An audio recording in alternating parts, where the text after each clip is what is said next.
I built this company. Every floor of it. I'm sorry, do I know you? You told me to mop the floor again. Last month. 3rd floor east wing, there wasn't a spot. But I did it anyway. Under the amended agreement of 2004, her standing here is in question. She has no legal right to call this meeting. The signature was fabricated. He would have been proud of you. I'm not doing this after 15 years. I've been doing this for 23. I just let you watch the wrong version of... And 5:47 in the morning. The hallway on the 6th floor was dark except for the emergency lights running low along the baseboard. That pale amber glow that doesn't actually help you see anything. Just reminds you the building is alive. And Denise Harmon pushed her cart past the row of frosted glass doors. Slow, steady. The wheels made that familiar squeak on the left side, the one maintenance kept promising to fix, the one she stopped reporting 3 years ago because it didn't bother her anymore, and her phone buzzed against her hip. She didn't reach for it right away. She finished the length of the hallway first, squared the cart against the wall, then she pulled the phone out and read the message from Elliot Shaw. 4 words, "We're ready, your call." She read it once and put it back in her pocket. Here is what you need to know before anything else. The woman reading that message owned the building she was cleaning. She had for 23 years, and not one person in that building knew it. And tomorrow, she was going to walk into the boardroom and end the careers of the men who had spent 15 years pretending she didn't exist. But she wasn't going to do it tomorrow. She was going to finish the 6th floor first, and because Denise Harmon did not leave a job half done. Not in 15 years of pushing this cart, not in 23 years of building something from nothing. And not tonight, the last night she would ever do this, though she didn't know that yet with any certainty. And she suspected it. But suspicion wasn't the same as knowing. She picked up the rag, wiped down the window ledge, kept walking, the squeak of the left wheel, the low hum of the HVAC, the amber lights along the baseboard.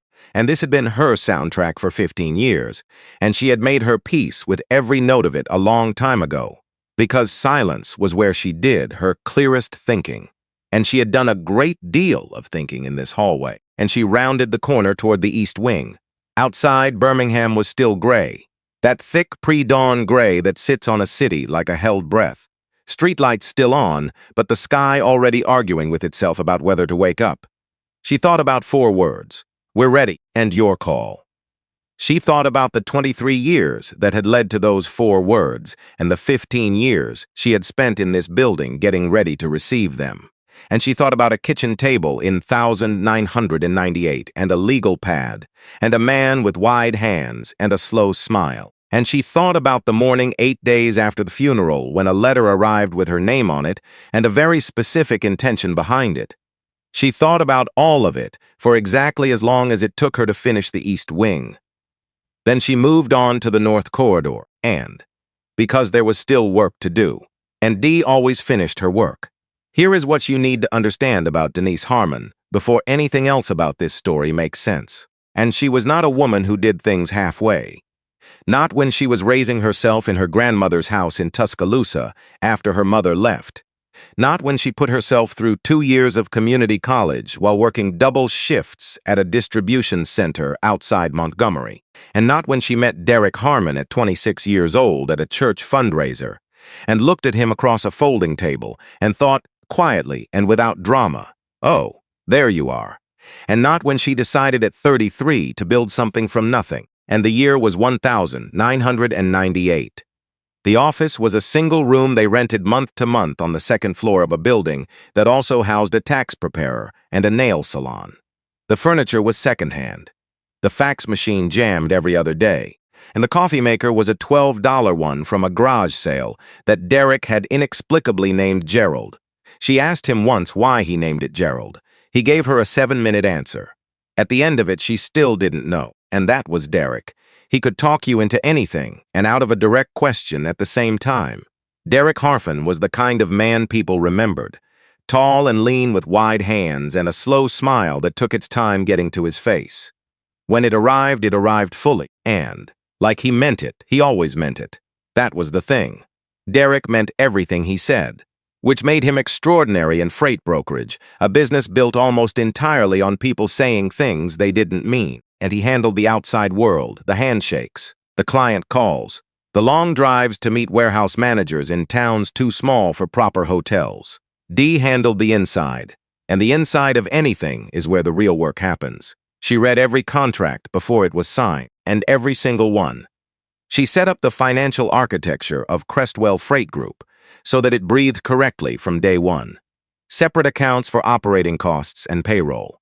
A reserve fund they never touched in the first 2 years, no matter how tight things got. And an LLC structure she designed with a purpose she hadn't fully explained to anyone yet, including Derek. He trusted her. That was the other thing about Derek. He trusted her completely. He would say, "Sign here." He would sign, not blindly. He knew what he was signing.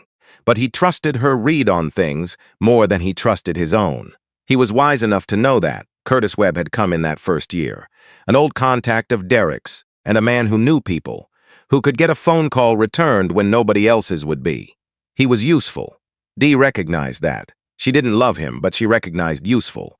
She also recognized something else about Curtis. He never asked how anyone was doing.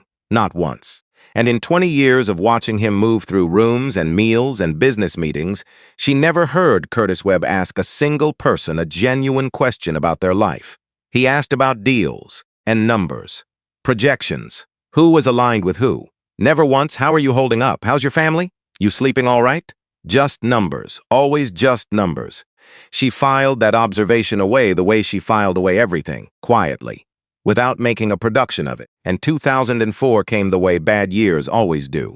Slowly at first, and then all at once. January through March were fine, business was growing. They had moved out of the month-to-month rental and into a real office space. And Derek had driven to Atlanta 3 times that quarter for meetings that were going well. She had started a new filing system that finally made the contract archive navigable. Small victories, the kind that add up. Then April. Derek was driving back from a client meeting, late, and he called her at 9:15 to say he was maybe 2 hours out, and she should eat without him. She didn't eat without him. She never did when he was on the road. And she sat at the kitchen table with a cup of tea that went cold, and a book she wasn't reading.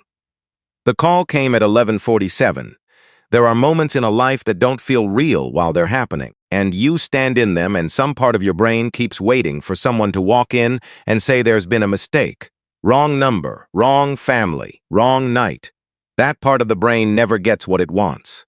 A truck with a blown tire had crossed the median on I-85, and it clipped 2 cars before the driver managed to pull right. Derek's car was one of them. The second impact sent him into the guardrail at 62 miles per hour.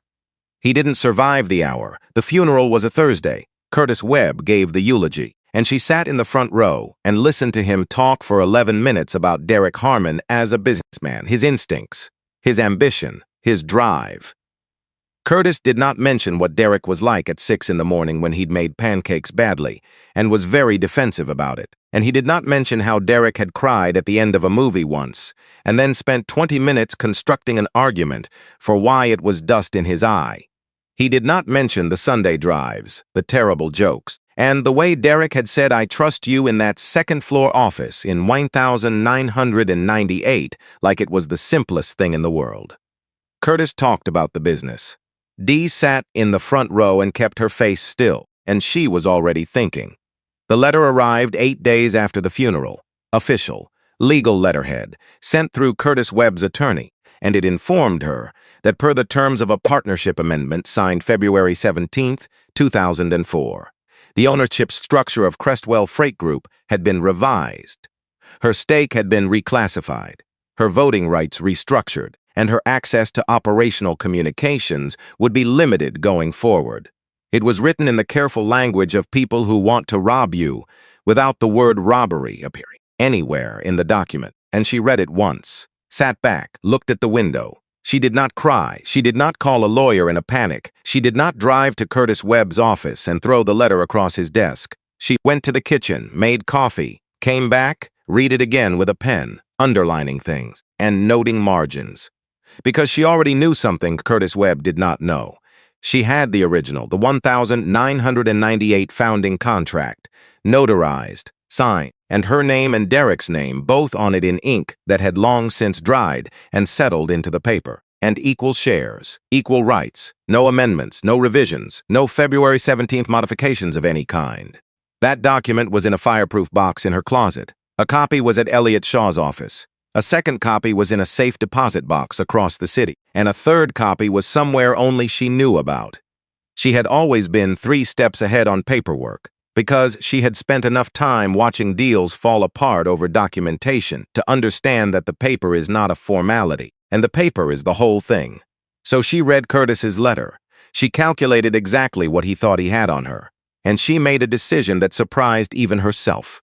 She was going to wait, not because she was afraid, not because she doubted what she had, but because she understood something about power that most people learned too late or never learned at all. Power used too early is power wasted. Curtis thought she was grieving and scattered. Curtis thought he swept her out cleanly, and Curtis thought the matter was closed. Let him think that, because a man who believes he has already won stops watching, and she needed him to stop watching. This is the part where the story changes. Not the letter, not the funeral, not even the accident on I-85, and this is the part. Dee sitting at that kitchen table in 2004, reading a document designed to erase her, and deciding not to fight it yet, deciding to wait, deciding to watch, and because she had figured something out that Curtis had not. When you push someone out of a room, you stop accounting for them. You stop thinking about what they see, where they go, what they hear. You factor them out of the equation entirely, and that is a dangerous mistake. And because the people you've stopped accounting for are the people with the clearest view of what you're actually doing. 2 years passed. She watched Crestwell from the outside. Curtis had brought in a man named Thomas Vance to help with growth initiatives, and Vance was in his early 40s. An MBA who had learned to talk faster than he thought and had mistaken that talent for intelligence. He wore good suits. He used the word synergy without embarrassment.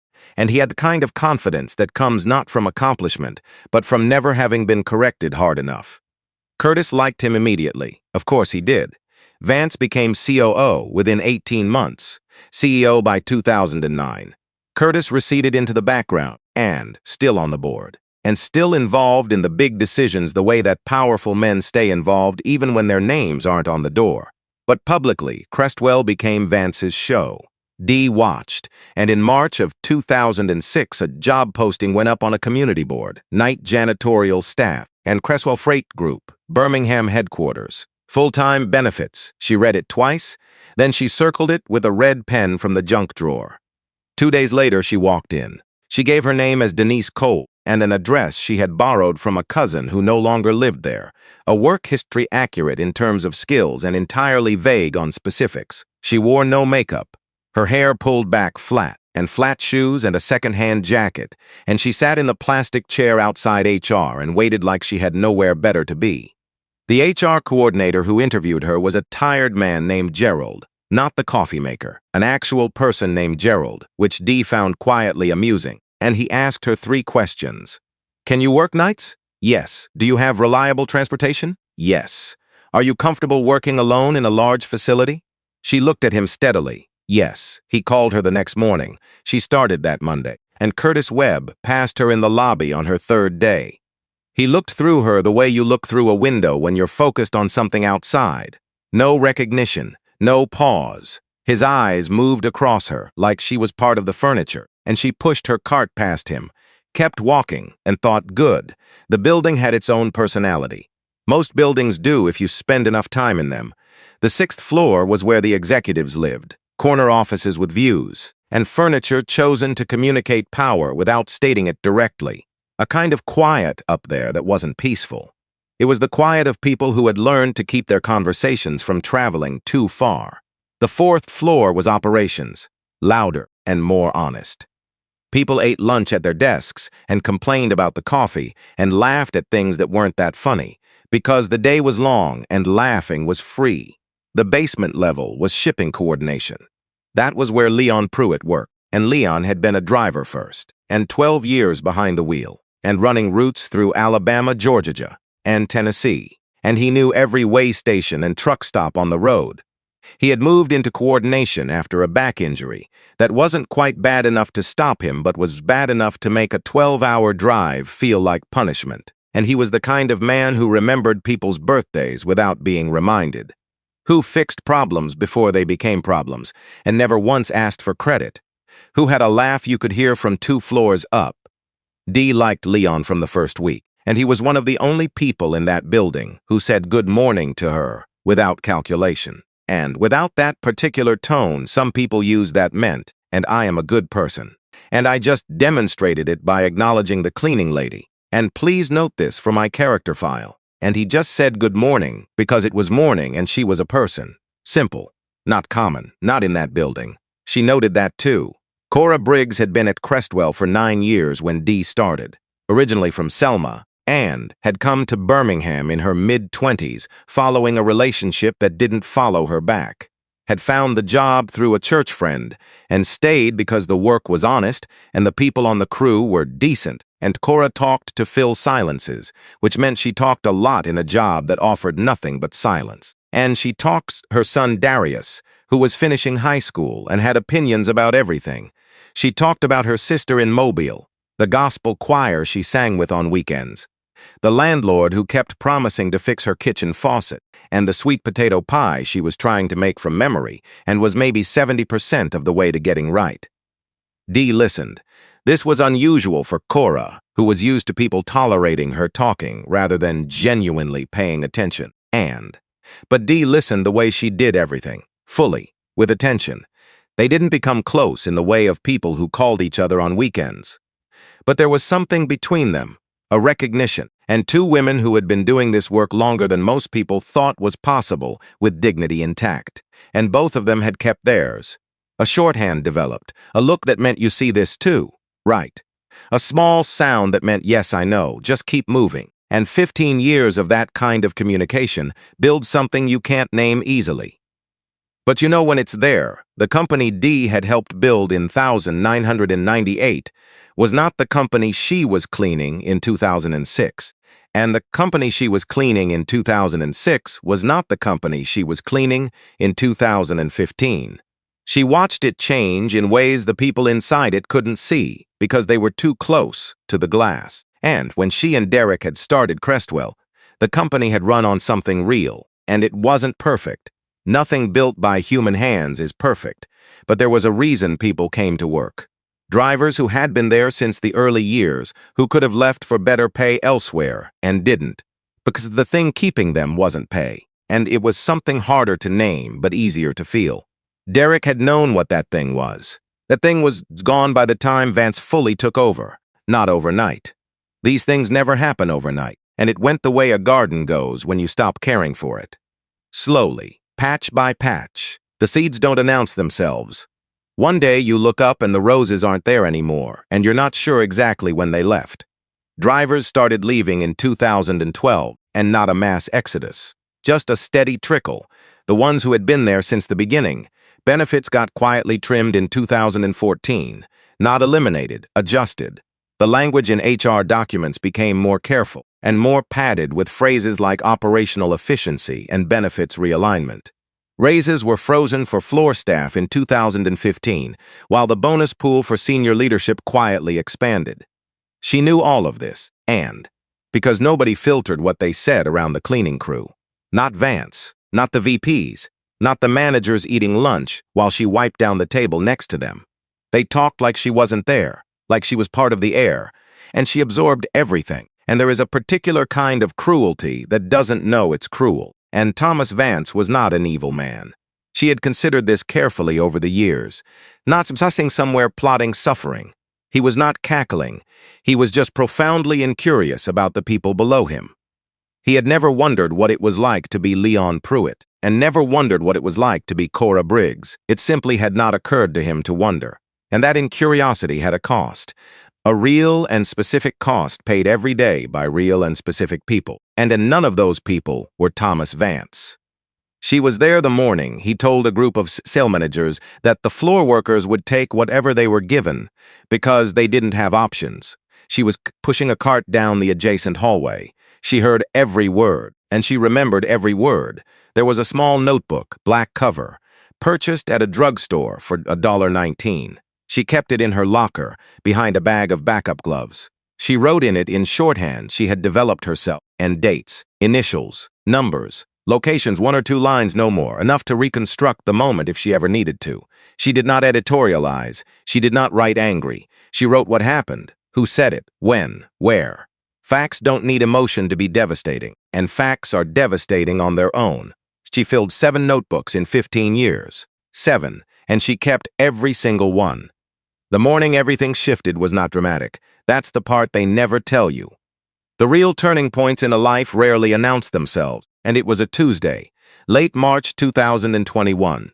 The kind of March day in Alabama that can't decide if it's still Janitor. She was finishing the east wing on the 3rd floor.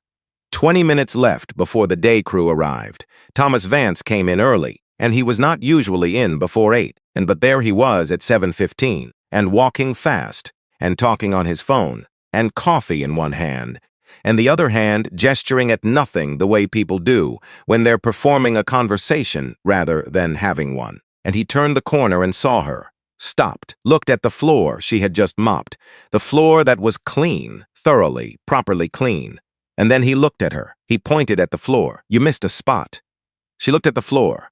There was no spot. The floor was clean, and it was one of the cleanest floors in this building, because she was one of the most thorough people in this building, and that had always been true even when no one was measuring it. And she said slowly, "I don't see one." He looked at her with that expression, the one that says, "I am about to exercise a form of authority that neither of us will name directly." And he had the coffee in his hand and the phone half tucked into his pocket, and none of whatever was going wrong in his morning was her problem, but it was about to become her problem. "Boards coming in today. Do it again." He walked away, and she stood in the hallway. Then she reached into her pocket, not for the rag. She pulled out her phone and pressed record, not because she had planned this specific moment, and she hadn't predicted this exact Tuesday in late March with this exact man and this exact invented spot on the floor. But she had always known a moment like this was coming, and she had always known that at some point something would happen that needed to be documented in real time and not from memory. And she pressed record, straightened her cart, and kept going.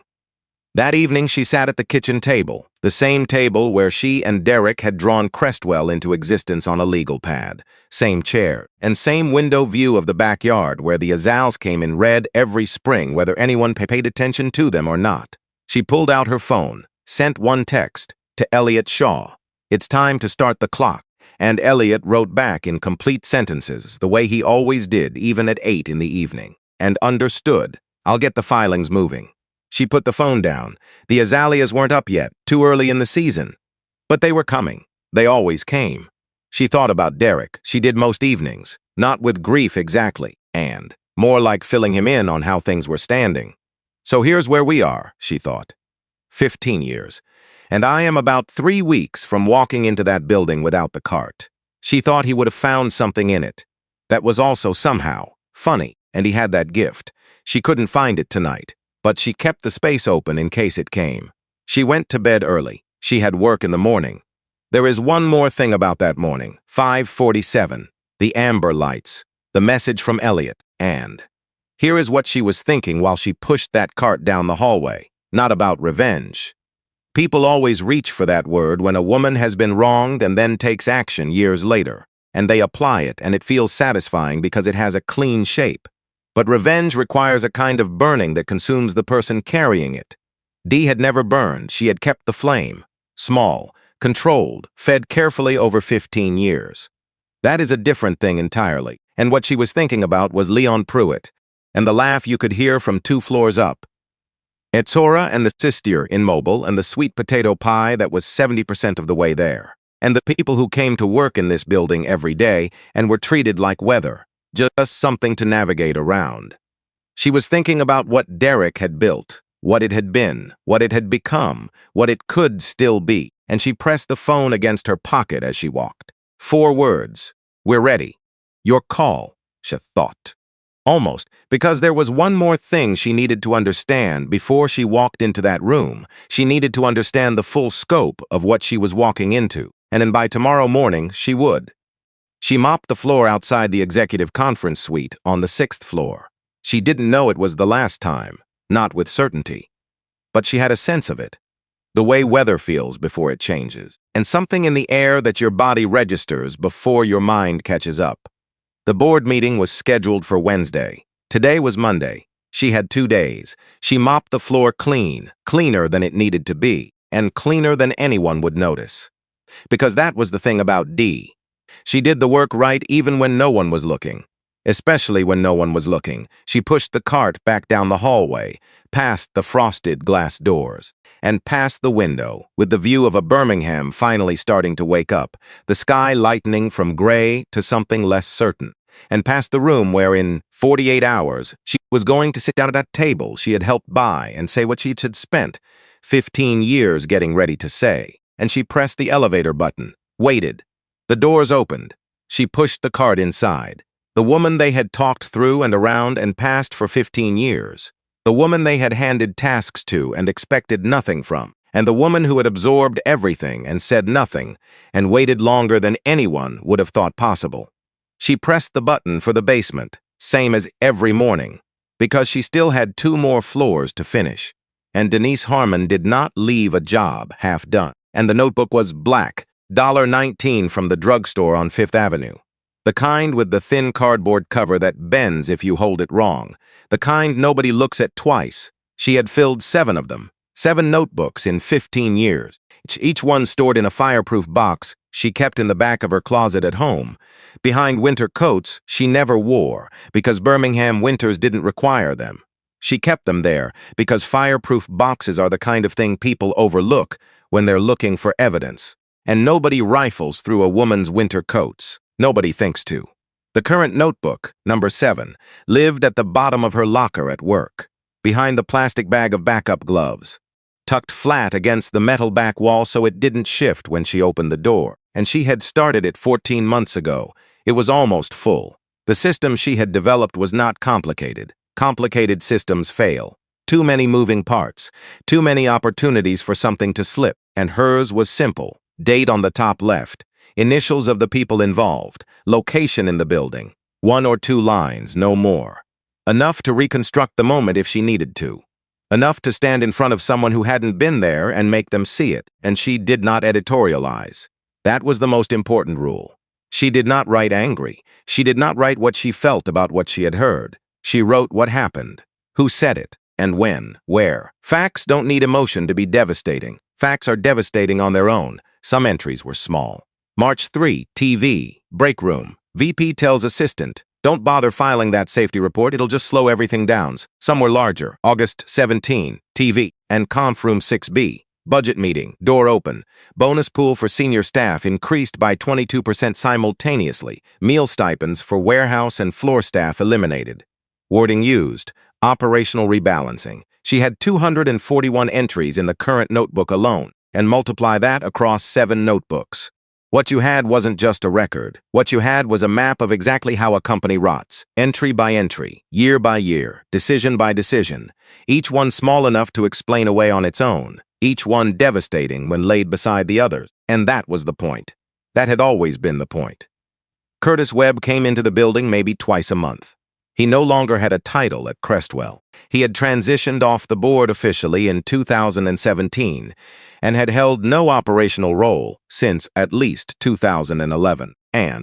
But he moved through the building like a man who owned the walls, which, in a sense, he still believed he did. He and Vance would meet in the private conference room on the 8th floor, the one with the good chairs and the view of downtown. And the one where the door had a lock that the cleaning crew technically had a key to, but understood not to use while meetings were in progress. Dee had never violated that understanding, and she didn't need to be in the room. The ventilation system on the 8th floor ran along the ceiling of the main hallway and connected to the return vent inside conference room 8A. Sound traveled, not clearly, not transcribably, but enough to know when a meeting was running long, enough to know when voices were raised versus when they were low and deliberate. The low, deliberate ones were always more interesting. She noted when those meetings happened, how long they ran, and who arrived and who left. She noted when Curtis started coming more frequently, beginning in January of 2021, once a week, then twice, then in February and March, nearly every other day. Something was accelerating. She didn't know what yet, but she would, and Cora Briggs found her in the break room on a Wednesday afternoon in early April. Not the executive break room, the real one. Third floor, tucked between the stairwell and the supply closet, and the one with the microwave that sparked if you put metal in it, and the coffee pot nobody ever cleaned properly, and the round table with the wobbly leg that everyone had learned to work around. And Cora sat down across from her with a look on her face that Dee recognized immediately. Not anger, not frustration, something softer and harder at the same time. The look of a person holding something they can't put down and can't carry much further. They said no, Cora said, and Dee set down her coffee. The day off? Yes. What reason did they give? Cora almost laughed. It wasn't a funny sound, not enough coverage. Those were the exact words, and Dee was quiet for a moment. She knew what Cora wasn't saying. Cora's son Darius was 21, a junior at UAB, and he had been T-boned at an intersection 2 days ago by a driver who ran a red light. He was alive. He was going to be fine. But he was in the hospital, and he was scared, and his mother worked 12 miles away and had been told there was not enough coverage. Cora was not crying, and she was the kind of person who cried freely when she was happy and went very still and controlled when she was genuinely hurt. This was the controlled version. He called me this morning, Cora said, before my shift. She stopped, started again, and he's 21 years old, and he sounded like he was 12. Dee looked at her for a long moment, then she reached into the front pocket of her uniform, pulled out her wallet, took out $200 in cash, and set it on the table. Go, she said. Cora looked at the money. Looked at Dee. I can't take that. You're not taking it. I'm giving it. Dee pushed the bills an inch closer. There's a difference. Go see your son.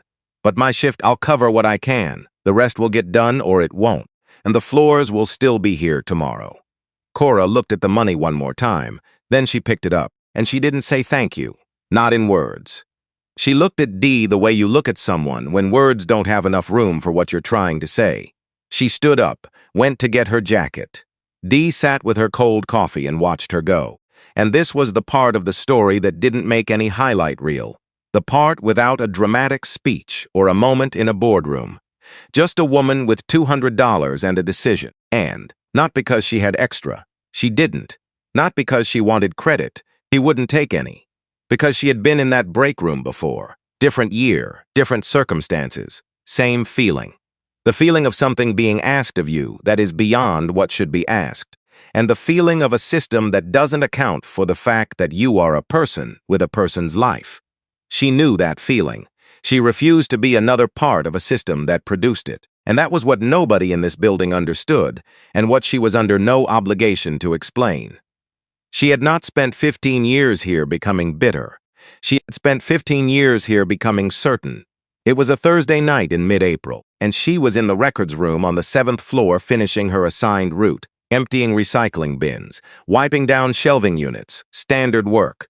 The door to the inner records office had been left open, not ajar, open. And the way a door is left open by someone who got a phone call mid-task and walked out without thinking, and she was working with her back to it. But the angle of the room meant she could see the monitor's reflection in the glass of the framed company anniversary poster on the opposite wall. Distorted, but legible, a document title on the screen. Crestwell Freight Group and proposed acquisition.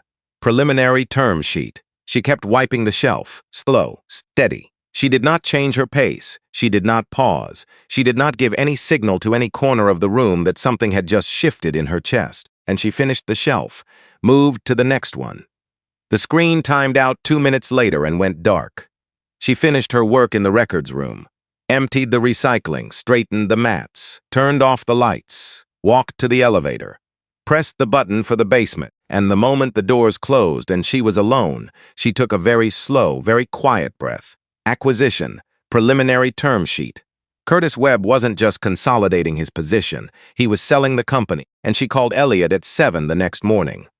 From her car, parked 2 blocks from the building, before her shift started. I need you to make a formal records request, she said. Crestwell's acquisition documents, whatever's is on file. You have evidence of a proposed sale? and enough to go looking. A pause. Elliot was precise about language. Always had been. How solid is what you saw? A title on a screen. That's all I have right now. And that's not enough on its own, I know. That's why I need the request. Another pause, longer this time. If they're actively in acquisition talks, there may be board filings we can access through the co-shareholder provision in the original contract, and the one that gives you information rights as a founding partner. How long to get those? If they don't fight it, 2 to 3 weeks. If they fight it, they'll fight it. Then longer, and 6 to 8 weeks. She thought about the term sheet on the screen. Preliminary, which meant talks had started, but nothing was signed, which meant there was still time, but not unlimited time. Start the request today, she said. And Elliot, yes, find out what stage they're at. And I don't care how. She could hear him almost smile through the phone. Understood, he said. She met Elliot Shaw that Saturday, a diner 40 minutes outside the city, and the kind of place with a parking lot that's always half full, and booths with torn vinyl seats patched with electrical tape and a pie case by the register with one piece of something left that nobody's bought. She liked places like that. Nobody was watching. Nobody was performing, and Elliot was already in the booth when she arrived.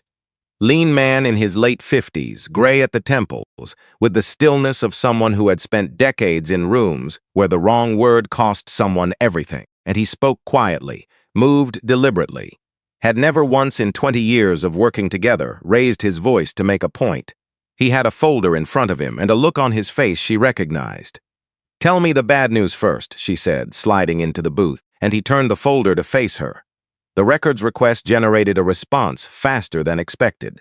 They retained outside counsel within 48 hours, which means they know someone is looking, and they don't know it's you.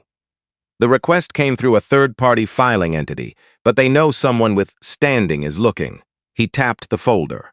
The acquisition talks are real.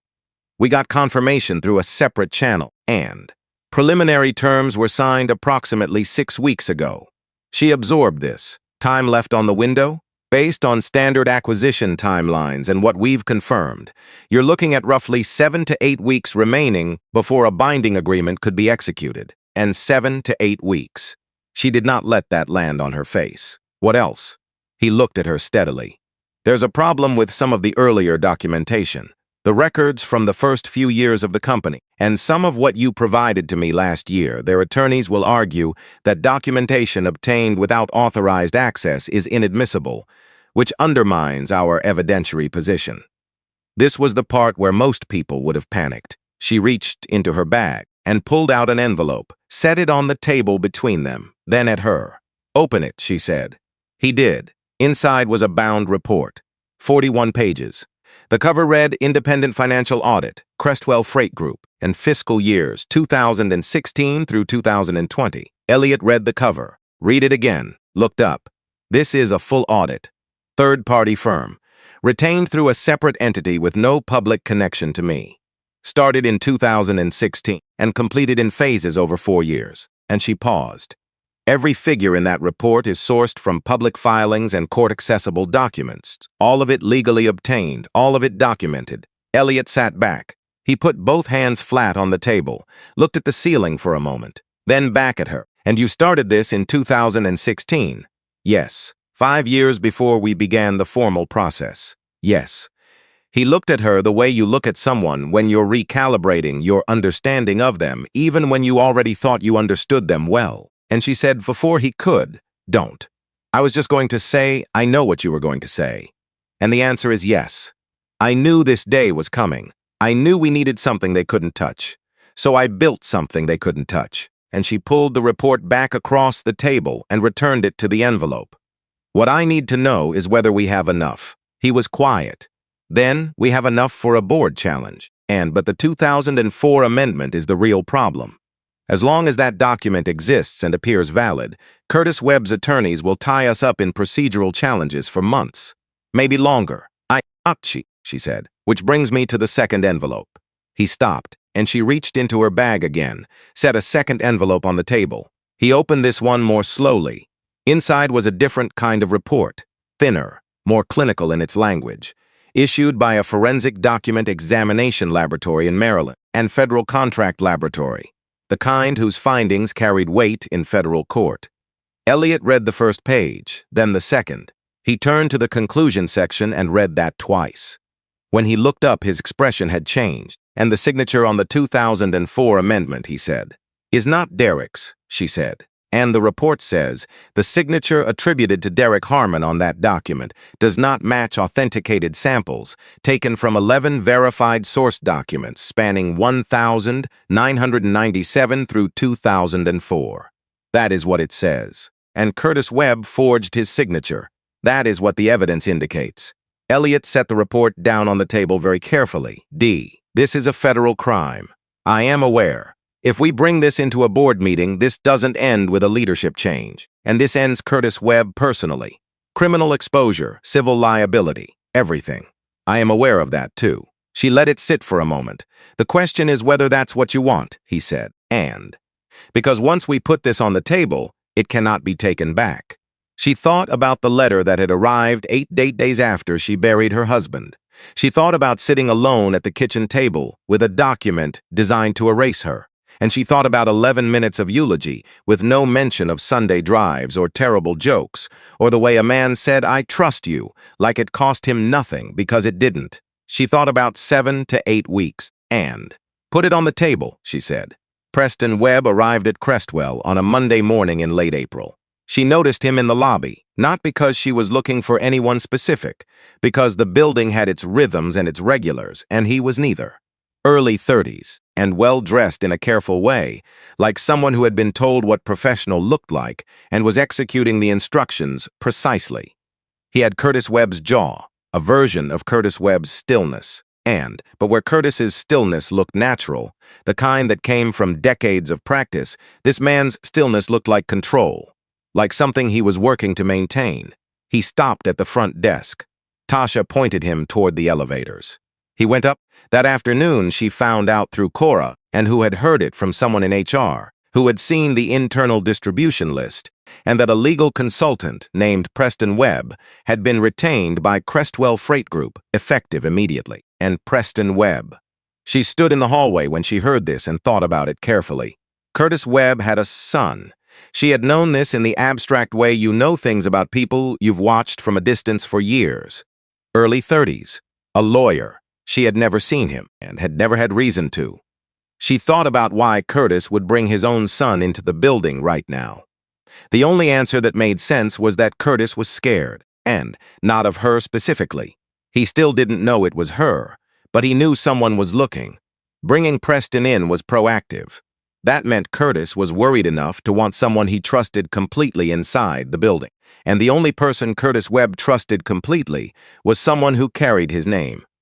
She thought about Preston Webb's face in the lobby, the controlled stillness, the careful clothes. She wondered if he knew what his father had done in 2004. She guessed he didn't, which meant that the board meeting was going to do something to him he wasn't prepared for. She didn't feel good about that part. But she didn't feel good about a lot of things that were still true. The weeks between late April and the board meeting were not idle, and she kept her shifts. Every morning, 5:47, cart route rhythm. She did not deviate. She did not tip her hand. She was the same woman who had walked these floors for 15 years, and in every hour she wasn't at Crestwell, she was moving pieces. Elliot filed the formal shareholder meeting request on April 28th, and it went to the board's secretary, a woman named Patricia, who had been at Crestwell for 20 years and had the poker face of someone who had survived several administrations. Patricia acknowledged receipt with 2 sentences and no visible reaction, and the notice went to all board members, including Jonas Reed. Jonas Reed was 32 years old and had been on the Crestwell board for 18 months. And he had come in through a minority shareholder restructuring that Vance had used to bring in new capital. He was there because his firm had made a relatively small investment and a board seat had come as part of the arrangement. He was, as far as most of the board was concerned, a junior presence with limited influence. She had seen him in the building twice. Once in the lobby, where he had held the elevator door open for her cart without being asked, and without making a show of it, without looking around to see if anyone had noticed him doing it. Once on the 4th floor, where he had picked up a coffee cup someone else had left on the counter outside the operations center and dropped it in the trash.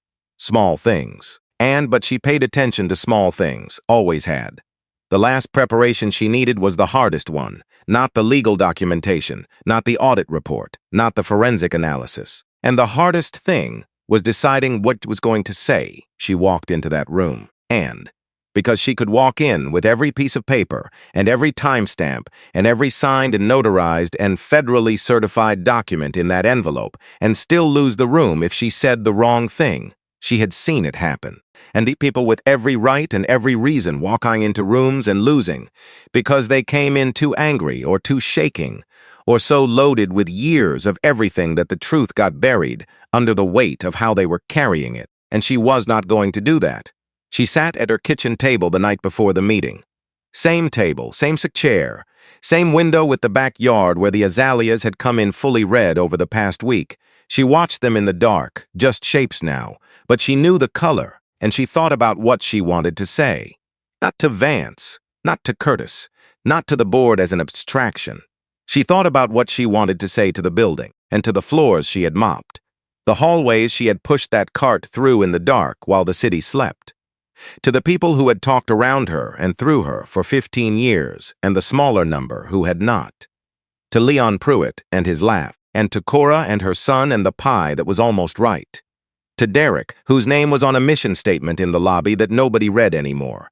She got up, made tea, and came back. She practiced what she was going to say one time, just once, out loud quietly to the room. Then she set it aside. She had what she needed. She went to bed. But she didn't sleep for a long time. Not because she was afraid of what was coming, and she had stopped being afraid of it approximately 10 years ago. It had been replaced by something steadier, something that didn't keep her up at night so much as it sat with her through the night. Quiet and patient, the way she had learned to be quiet and patient herself, and she lay in the dark and thought about the building. She thought about the 6th floor hallway at 5:47 in the morning. The amber lights along the baseboard, the squeak of the left wheel. The way sound traveled differently in an empty building, and the way silence in a place like that wasn't absence, it was presence. Every room still holding the shape of what had happened in it. She had been present in all of those rooms. She had been present when they thought she wasn't, and she thought about that now. The word invisible is interesting. People use it to mean unseen, but there are two kinds of unseen. The first kind is when no one is looking. The second kind is when someone is looking directly at you and has decided you don't register, and has decided you are furniture, weather, map background. Vance had been the second kind. Curtis, too, once he had convinced himself the matter of D. Harmon was closed. And what neither of them had understood was that invisible is only a disadvantage if you need to be seen to do what you're doing. And D had not needed to be seen. She had needed to be present. And she had been present, and quietly, and without acknowledgement, and in every room that mattered, and for 15 years, and she closed her eyes. Tomorrow the presence would have a name again. Tomorrow the name would have a face in a navy blazer, walking into the 8th floor conference room, but tonight she lay in the dark, and thought about the building, and let the building be quiet around her one last time. And Leon Pruitt was fired on a Wednesday. She found out from Cora, who had found out from the dispatcher, who had told 2 other people before the shift was over. No warning, no documented cause given to Leon directly, and he had filed an extension of his safety complaint that morning, a second formal notice through the proper reporting channel. By 3 in the afternoon, his badge had been deactivated, his locker cleared into a cardboard box. Box left at the security desk, and 12 years, left at the security desk in a box. She was in the parking lot when she got the news. She was about to get in her car. She stood next to the door with her keys in her hand. She thought about Leon's laugh, the kind you could hear from 2 floors up, and she thought about what it meant to give 12 years to a place. 12 years of mornings and long drives and physical labor and institutional knowledge, and the particular kind of loyalty that comes from believing the place you work is worth something. And to have the sum total of that relationship handed to you in a cardboard box by a security guard who barely knew your name. She got in the car, sat there for about 30 seconds. Then she called Elliot. "The meeting stays on schedule," she said. "Everything is in order on my end. And there's one more thing I need added to the agenda."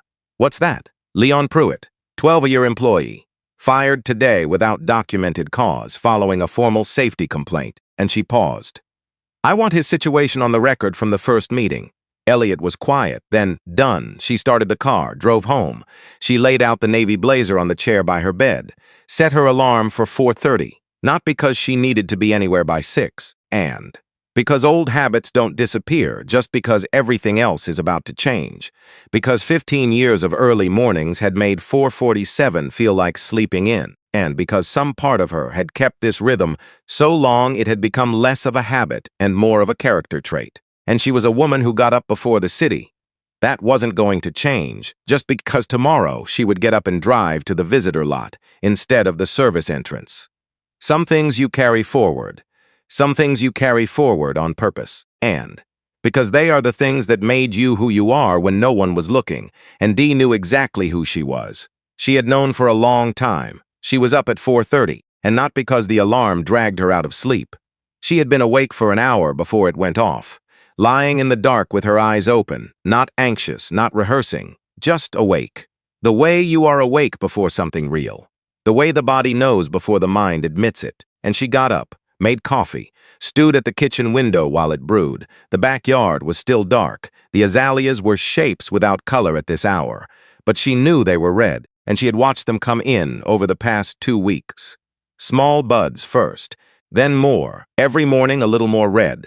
By yesterday, they were fully open, the kind of red that seemed almost unreasonable for something that happened every year without being asked. And Derek used to say the azaleas were the most reliable thing in his life. Said they always did what they said they were going to do, right on schedule, without complaint. She drank her coffee standing up, and then she went to get dressed. The navy blazer had been in the back of the closet for 6 years. She had bought it for Elliot's retirement dinner, which Elliot had postponed and then quietly forgotten to reschedule. She had worn it once, for approximately 3 hours, and it still fit. She looked at herself in the mirror for a moment. Not long.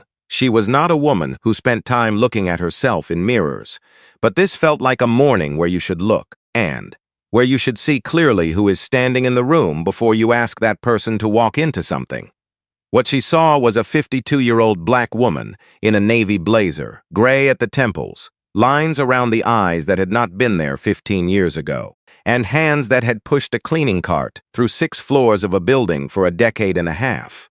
Hands that had also signed the document that built that building in the first place. And she straightened the collar, picked up the envelope from the desk, went to the car. The drive to Cresswell took 18 minutes. She had driven it more times than she could count. She knew every light, every shortcut, and the pothole on the service road that the city had been promising to fix since 2014, and the way the morning light came through the gap between 2 buildings on 4th Street at exactly this hour, and made the road look briefly golden before the angle shifted. And it was just a road again. And she parked in the visitor lot. She had a parking pass for the service entrance, had used it every morning for 15 years. Today she parked in the visitor lot in a space marked GEC, and she sat in the car for 90 seconds before she got out. Not because she needed the time, and because she wanted to feel it. The difference between parking at the service entrance and parking here. The visitor lot was closer to the front door and better paved and had covered spaces for rain and small things, but the smallness of them was exactly the point. The smallness of the differences between the people who were seen and the people who were not seen. The smallness of the distances that felt from certain sides like miles. She got out, walked to the front entrance, and through the glass doors. The lobby of Cresswell Freight Group was the same lobby she had mopped 2 days ago. Same floors, same framed prints on the walls, same mission statement in raised letters behind the reception desk, and integrity in every load, dignity in every person, built to last. Derek had written those words in 2001 on a long afternoon when he had decided the company needed to say out loud what it actually stood for. She had sat beside him while he worked on it, and she had suggested a dignity in every person after he had written respect in every transaction, and she had looked at it and said that's not quite it. He had crossed it out and written hers, and she looked at it now. Tasha was at the reception desk, young, mid-20s, good at her job. She looked up when Dee walked in, looked at her face, looked at the blazer, did not recognize her, of course she didn't. and in 15 years, Dee had passed this desk 3,000 times in a gray uniform with her hair pulled back flat and a cart in front of her. The desk was not where you looked when someone came through with a cart, and the cart was not where you looked when you were looking for a person. "Good morning," Tasha said. "Can I help you? I have a 10 o'clock meeting. Name, Denise Harmon." Tasha looked at her screen, found the name, made a small sound that was not quite a word. She looked back up at Dee, and then at the screen again. The expression on her face moved through something complicated in about 2 seconds. "Of course," she said. "And 8th floor. The board is already in the conference room. I'll let them know you're on your way." Dee nodded. She walked to the elevator, pressed 8, rode up in silence. She had cleaned this elevator 1,000 times, wiped down the buttons, polished the steel doors, and pulled the threshold mat out on Fridays and beat the dust out of it in the service corridor. The doors opened on 8. She walked to the conference room, and she went in, and the 8th floor conference room. She had cleaned it 200 times. She knew which chair had the uneven leg on the right side. She knew the light above the east window flickered slightly if you turned it on before the room had warmed up. And she knew there was a scratch on the far end of the walnut table from 2018 when some had dragged a laptop across it without a pad underneath. She knew this room better than anyone sitting in it, and 8 people already seated. Vance at the head of the table where he always sat, a position he occupied with the ease of someone who had never once considered that it might not be his, and Curtis Webb 3 chairs down on the right, in a seat that was technically guest status but carried itself like something else. Preston Webb beside his father, sitting straight, a legal pad in front of him, and Jonas Reed near the far end, youngest person in the room by a decade, who looked up from his phone when she came in, and Elliot Shaw walked in behind her, set his briefcase on the table. "Good morning, my name is Elliot Shaw. I'm representing Mrs. Denise Harmon, a founding shareholder of Cresswell Freight Group, and she has called this meeting under the provisions of the original 1,998 shareholder agreement, which grants any founding partner with a stake of above 30% the right to request a full board review with 30 days minimum notice. And notice was delivered on April 28th. Today is May 28th. We are in compliance." And he opened the briefcase. Vance looked at Dee, then at Elliot, then back at Dee. "I'm sorry." His voice had that composed tone she had heard 100 times, the one that meant he was about to be very controlled about being very confused. "Do I know you?" She looked at him steadily. "And you told me to mop the floor again," she said. "Last month, 3rd floor east wing, there wasn't a spot, but I did it anyway." And the room went still. Not the polite stillness of people waiting for someone to finish a thought, the deep stillness of people who have just heard something and are holding it very carefully while they figure out what it means. Vance stared at her. She watched the moment land and the slow unwinding of recognition, the gray uniform becoming a navy blazer, becoming a person, becoming someone with a name and a history, and an envelope on the table in front of her, and his expression went through 4 different things in about 6 seconds. She had waited 15 years for those 6 seconds. Your Curtis Webb moved first. He didn't stand up. He shifted in his chair. And a small movement, but a significant one, the way a chess player moves a hand toward a piece before deciding. He had a politician's voice, the kind that never sounded rattled even when it was. "This is highly irregular," he said. "The filing is completely regular," Elliot said. "And I'm happy to walk through the procedural basis if there's any question about that. I'm not questioning procedure. I'm questioning standing." Curtis looked directly at Dee, not with surprise. He was too experienced for surprise to last more than a moment, and what she saw in his face was calculation. Under the amended partnership agreement of 2004, Ms. Harmon's standing as a founding partner was restructured. Her voting rights are limited. Her capacity to call a binding board review is therefore in question, and he said it cleanly, confidently. Like a man who believed the ground under his feet was solid, Preston Webb was writing on his legal pad, not looking up, his pen moving fast, being the professional his father needed him to be. Elliot reached into the briefcase, and he pulled out the forensic report. 47 pages, spiral-bound, issued by a federal document examination laboratory in Maryland. He set it on the table and slid it to the center where everyone could see the cover. and the amended partnership agreement of 2004 was submitted to forensic document analysis beginning in 2019. The examination was completed in 2020, and the signature attributed to Derek Harmon on that document does not match authenticated samples of Mr. Harmon's signature taken from 11 verified source documents spanning 1997 through 2004.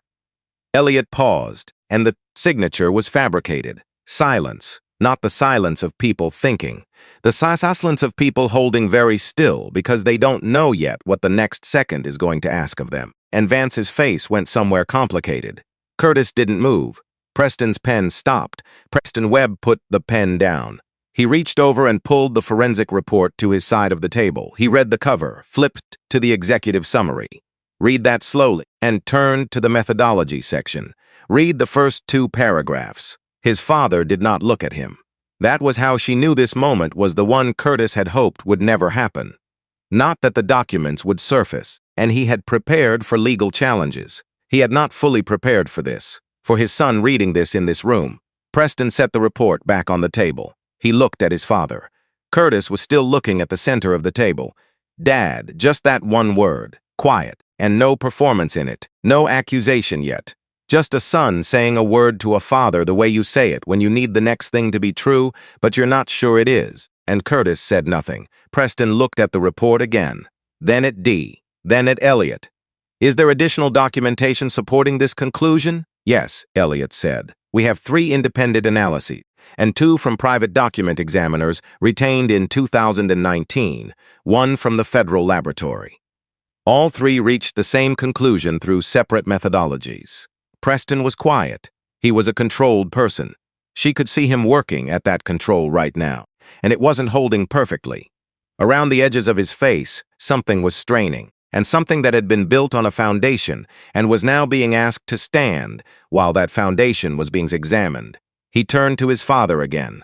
Curtis looked up. 2 seconds. Just the 2 of them. The truth moving between them, without either one saying it out loud. And the thing under all the words passing from one face to the other across 3 feet of conference table. Preston turned back to the room. He picked up his legal pad, and he placed his pen on top of it. Then he pushed both of them away from him, a few inches, the way you move something when you have decided you are finished with it. I'm not able to provide legal representation to this position, he said. His voice was even, barely. He stood up, and I apologize to this board for being party to bringing forged documentation into a proceeding. I was not aware of the nature of the documents I was asked to support, and he picked up only his phone, left the legal pad, left the pen, left his coffee untouched. He walked to the door. Before he opened it, he stopped. He didn't turn around. He spoke to the room without facing it. I didn't know, he said. Then he left, and the door closed behind him with a sound much quieter than everything it meant. Vance tried.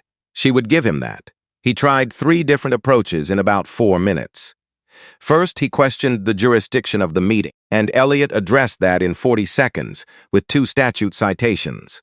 Then he suggested the forensic findings were inconclusive and required independent review before any action could be taken, and Elliot pointed out that all 3 analyses were conducted independently of each other and had been submitted to the board under disclosure requirements 7 business days prior to this meeting. Every person in the room had had access to the report for a week, and then Vance stood up, both hands on the table, and his voice went up by approximately 20%. This is a coordinated attack on this company, and I will not sit here while Jonas Reed said Thomas, just his name. Quiet. Vance looked at him. Jonas raised his voice. He didn't match Vance's energy, and he just looked at him with the particular steadiness of someone who has been waiting to speak and has decided this is the moment. Sit down, Jonas said. Something about the way he said it, and not a performance, not aggressive. A young man choosing to speak plainly in a room where everyone else was either calculating or performing or doing both at once. Vance sat down. Jonas turned to Dee.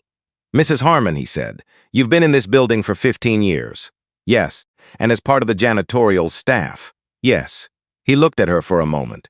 Something in his face that was not quite sympathy and not quite admiration. Something more honest than either. And closer to the way you look at a situation when you are seeing it clearly for the first time and adjusting your understanding accordingly. "Why are you here now?" he said, specifically. "Why this meeting, this month?" And she said, "Because I found out the company was being sold without board authorization, and because a man named Leon Pruitt gave 12 years to this place and was fired last month for filing a safety complaint, and because I have been watching this building become something it was never supposed to be, and I have run out of reasons to keep watching." And Jonas nodded once. "How long did you know you had the legal standing to do this?" She said, "I have always had the legal standing. That was never the question." "What was the question?" "Whether I had everything I needed to make it stick, and whether the record was complete enough that no one could argue their way around it." She paused. "I needed them to show me who they were, completely, without any interference from me, and I needed time to build something they couldn't take apart." Jonas looked at her for another moment. Then he looked around the table. "I'm voting to recognize Mrs. Harmon's standing as majority founding shareholder and to proceed with this review." He paused, "And I'd like the record to reflect that my vote is not reluctant." 2 other board members seconded within 30 seconds. Vance didn't vote. Curtis didn't vote. It didn't matter. Elliot set the documents on the table one by one and explained each one to the board, and the forensic analysis. The independent audit covering 2016 through 2020. The original 1,998 partnership agreement, and the record of systematic reductions to floor staff benefits between 2014 and 2021, while senior bonus pools expanded, and an itemized breakdown of the quarter in which Leon Pruitt's overtime classification had been retroactively altered to reduce his compensation by 11%. And the documentation of 3 safety violations that had been reported internally and not filed with the appropriate regulatory body. And then the last one, and the preliminary term sheet for the acquisition deal that Curtis Webb had been advancing without full board knowledge or authorization. That one landed differently. Not on D. She already knew. It landed on the board members who had not known, and she watched their faces as Elliot explained it. Watched the expressions of people who were realizing they had been excluded from something significant, something that would have directly affected their own positions and responsibilities. Vance knew. She could see it on his face, and he had known about the acquisition. He had been part of the conversations. That was going to matter in a different room on a different day. But that was later. Today, the question was simpler. Elliot set the final document on the table, a formal motion prepared in advance, and Mrs. Harmon is calling for an immediate suspension of current executive leadership, pending a full operational and legal review, specific to Mr. Vance's position as Chief Executive Officer, and to Mr. and Webb's involvement in any Crestwell matters going forward. Curtis spoke then. One sentence. Quiet. The voice of a man who has been in rooms like this before and knows that raising your voice at this point serves no purpose. You can't walk in here after 15 years and do this. And Dee looked at him. She thought about the eulogy. 11 minutes on the business. She thought about the letter 8 days after the funeral. And she thought about the years and the cart and the notebook and the nights at the kitchen table with cold tea and the azaleas coming back every spring, whether anyone was watching or not. And she thought about what she wanted to say to him. She had thought about this moment for a long time. In the early years, she had imagined it with more heat. More words, more of the kind of scene that feels satisfying in imagination. But she was 52 years old, and she had learned that the most devastating thing you can do to a man who took everything is show him it didn't take. "I'm not doing this after 15 years, she said, "and I've been doing this for 23. I just let you watch the wrong version of it." Curtis said nothing. There was nothing left to say. Security arrived without drama. 2 people from building services who had been briefed by Elliot's office the previous day, and they stood by the door and waited. Vance looked at them, looked at the table, looked at Dee. He picked up his phone, his coffee cup, and he walked out without a word, no scene, and no speech. She had expected, after 15 years of watching him, that he would have more to perform on the way out, but there was nothing there. He just left. Curtis sat for another minute, not moving, not looking at her, and looking at some middle distance point that had no geography.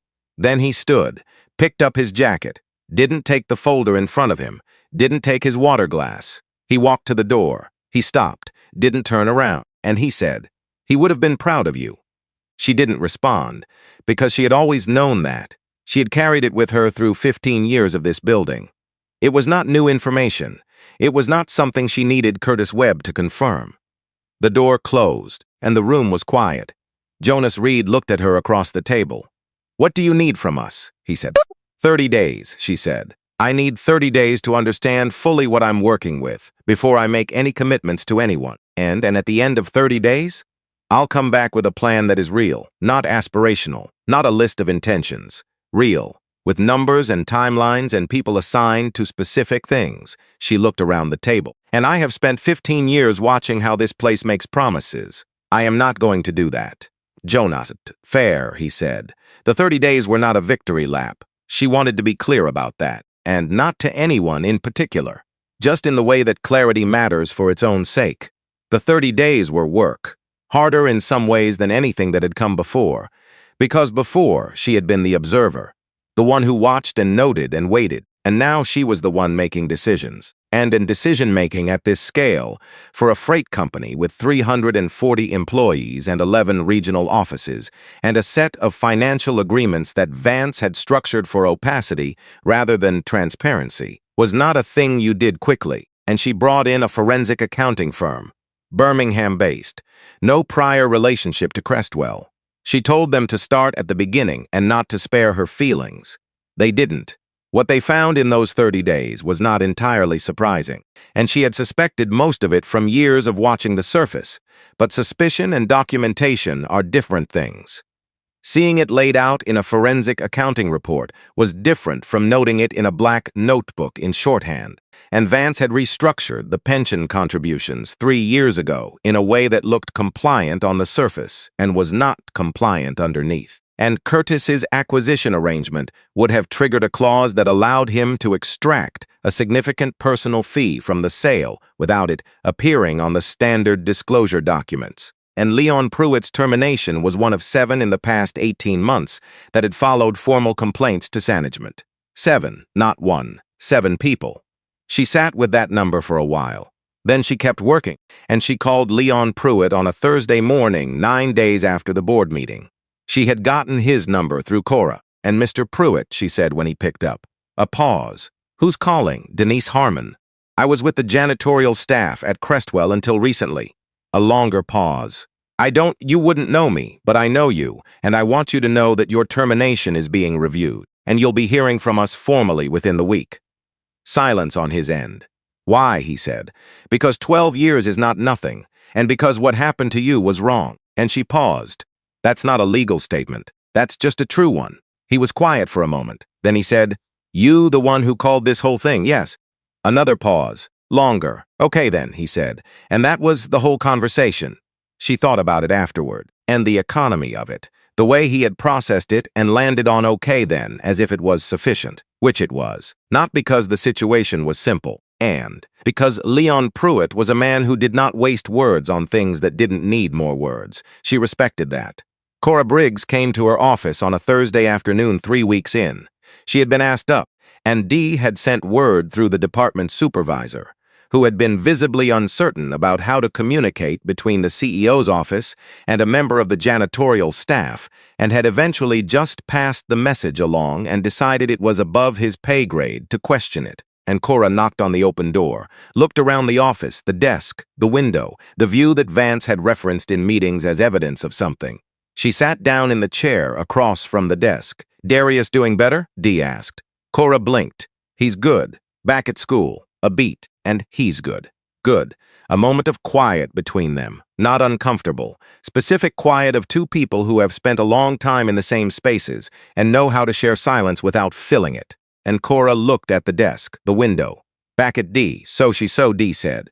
"You want to tell me," Cora said slowly, "exactly how long you've been more than a coworker. 15 years of working here, 23 of owning it." Cora absorbed this. "You've been the owner," she said, "and the rightful owner. There's a difference. I didn't have operational control until 3 weeks ago. But you knew. This whole time. You knew what this place was and who it belonged to."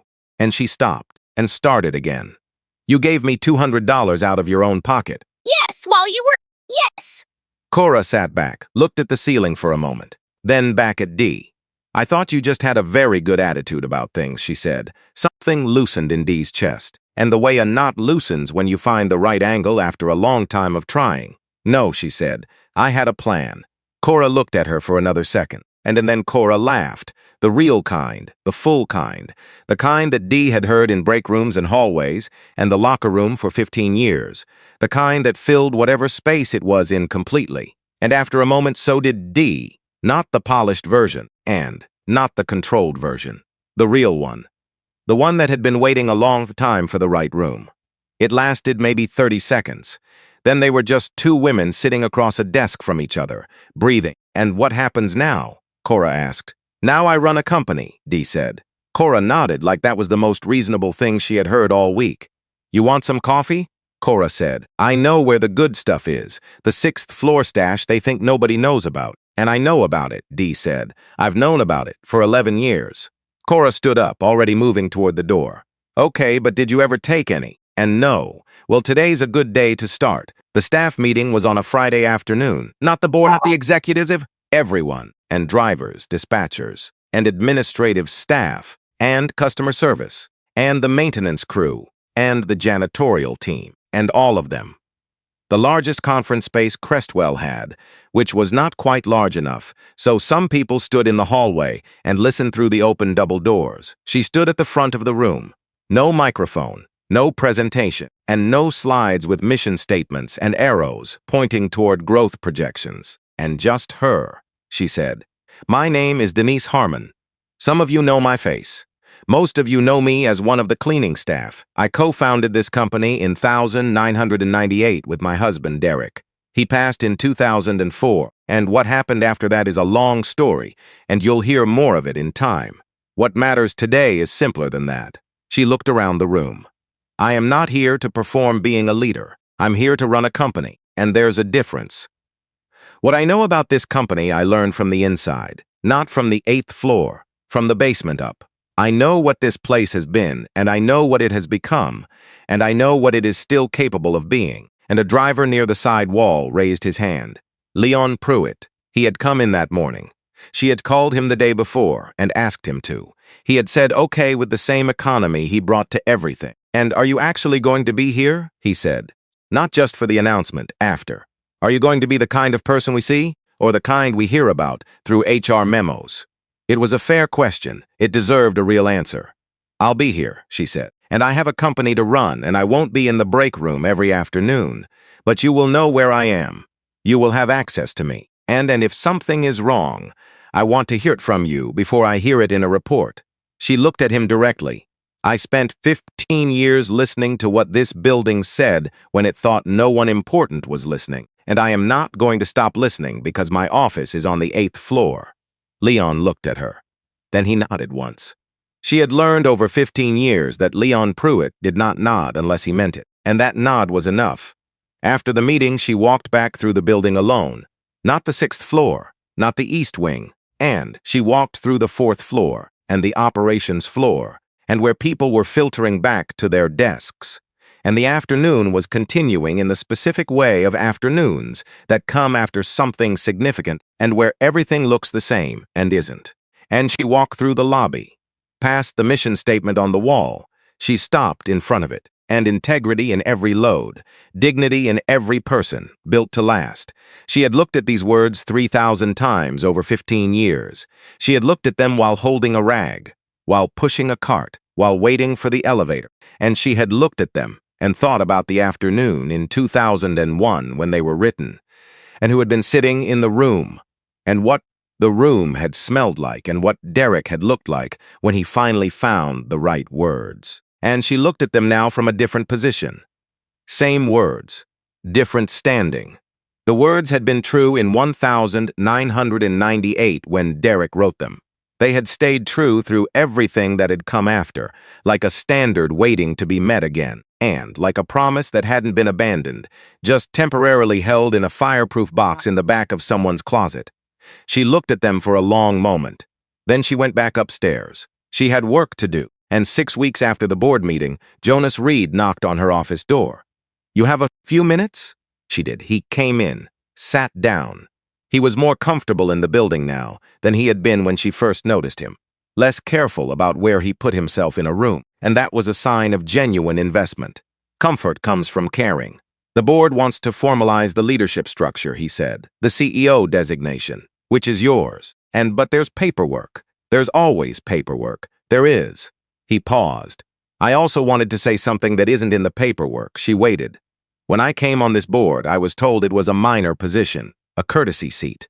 I was not expected to do anything that mattered, and he thought about how to say the next thing.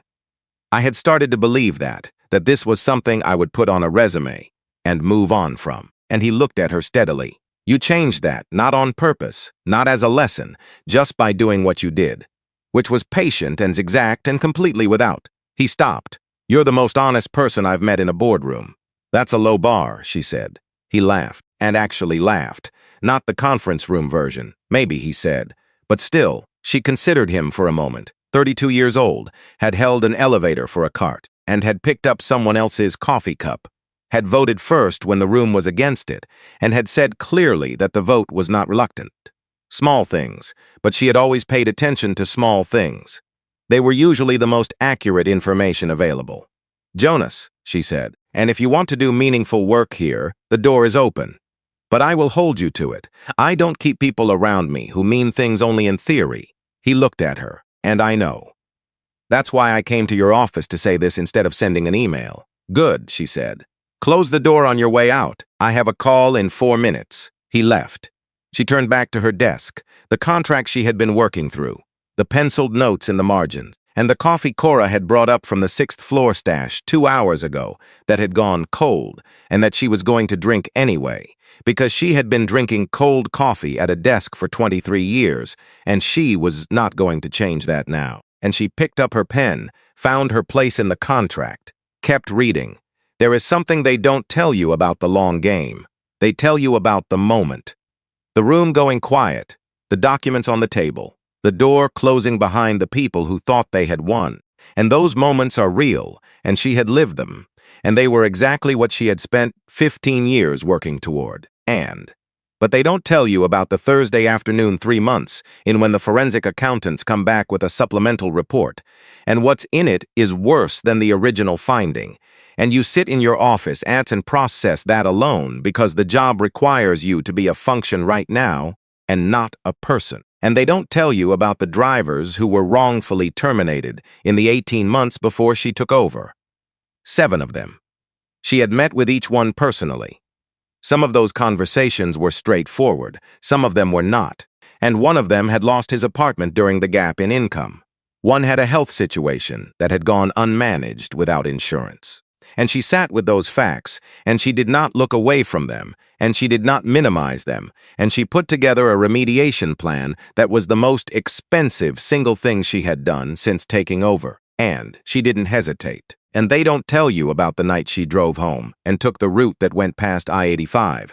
And the light was at a particular angle, and for about 40 seconds, she just drove and did not think about anything except the fact that Derek had been driving home when it happened and she had been sitting at the kitchen table waiting, and that some things you carry not as grief, but as the specific weight of everything that came after. And they don't tell you about any of that.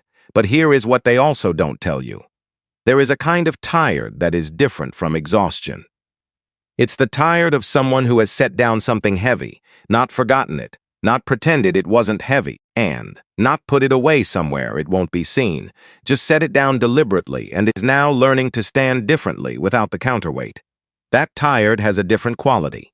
It is not bad, and it is in fact the closest thing to rest she had felt in 15 years. On a Saturday morning in late June, she stood at the kitchen window with her coffee. The azaleas were past their peak now, still red but beginning to drop, and by August, they would be finished and the backyard cord would go back to green, then fall, then the bare, patient months, then spring again and the azaleas is again, same as always, same as every year. She thought about what you build when you are not sure you will ever get to stand in it, and the plans you make for a future that might not belong to you. The papers you file, the copies you keep, the years of being present in rooms that pretended you weren't there, and the quiet accumulation of everything that couldn't be argued with because it was simply, exactly, verifiably true. She thought about the notebook, 7 of them now in a different box, evidence in some cases, history in others, and in certain pages, something that was neither, and just a record of being present, and of being in a place that tried to make you feel like you weren't. She thought about Cora's laugh filling up that office. She thought about Leon's nod. She thought about Jonas Reed saying his vote was not reluctant. She thought about Preston Webb's voice at the door, and I didn't know. She had thought about Preston in the weeks since, about what it meant to spend your professional life in service of a version of your father that turned out to be incomplete, and about the specific kind of reckoning that comes when the story you were told about someone you trusted turns out to be only part of the story. She didn't know what Preston would do now. That was his. But she had thought about him more than she'd expected to, and because there was something in his situation that she recognized, not the specifics, the particular experience of understanding something fully only after you've been inside it long enough that the understanding costs you something, and some things take time to see. She knew that better than most. She drank the rest of her coffee. The azaleas were almost finished. A few more weeks, and they would be done until next year. She thought about Derek saying they were the most reliable thing in his life, and she thought about the fact that she was still here, still standing in this kitchen, still watching the backyard, still, after everything, in the middle of something she was building. And she thought, I think that's what I would tell you, that I'm still in the middle of it, that it turns out the middle is where most of the real work happens, and that I spent 15 years getting ready for a moment, and the moment came, and it was exactly what I had prepared for, and now there is all of this after it that nobody told me about, and I am figuring it out the same way I figured out everything else. One morning at a time, and one floor at a time, she rinsed her cup, set it in the rack, and got ready to go to work.